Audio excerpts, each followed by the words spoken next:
International Heart Day. International Heart Day is celebrated on 29th of September each year. World Heart Day was observed for the first time in 2000. It is a part of international campaign to spread awareness about heart disease. In 2012, leaders all over the world decided to decrease the diseases by 25% by 2025.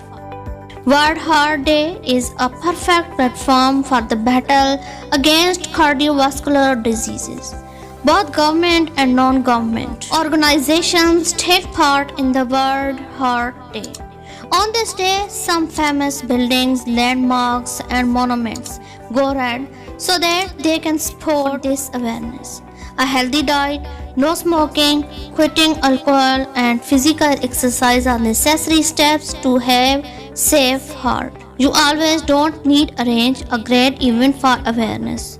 You can gather your friends and family and can host new men and can educate them on the issue.